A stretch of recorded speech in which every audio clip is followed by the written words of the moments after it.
Баршаңызға қайырлы күн, каналыма қош келдіңіздер. Бүгін сіздермен өте дәмді болып шығатын және жасалу өте оңай, тез дайын болатын M&M's печеньесінің рецептімен бөлісемін. Менімен бірге дайындап көріңіздер. Ол үшін видеоның соңына дейін көріп, тіркелуді ұмытпаңыздар. Ол үшін бізге ұн, қант, сары май, какао ұнтағы, сода, тұз, бір дана жұмыртқа және M&M's қажет болады. Ең алдымен ұнды міндетті түрде електен өткізіп аламыз. Артынан тұзды және соданы салып жақсылап араластырып қоямыз.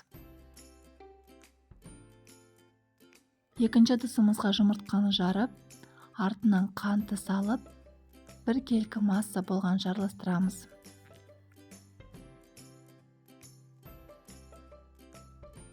Артынан еріген сары майды қосып, тағы да бір араластырамыз.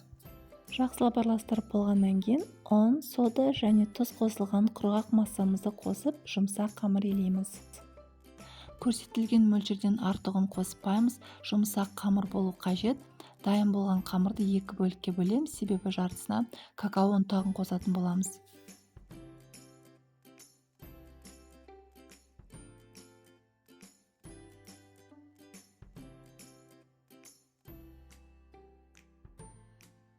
Дайын болған қамырды бірдей бөліктерге бөліп, барлығын видеодағыдай жасап шығамыз.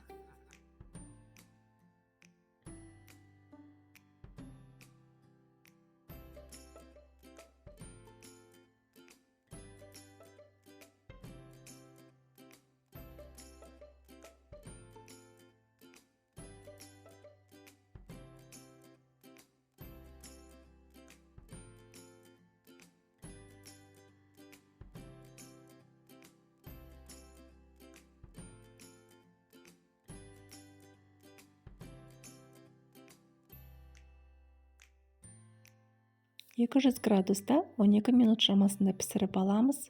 Егер видео сіздерге ұнаса, комментарий қалдырып, лайк басуды ұмытпаңыздар. Сіздерге ас болсын.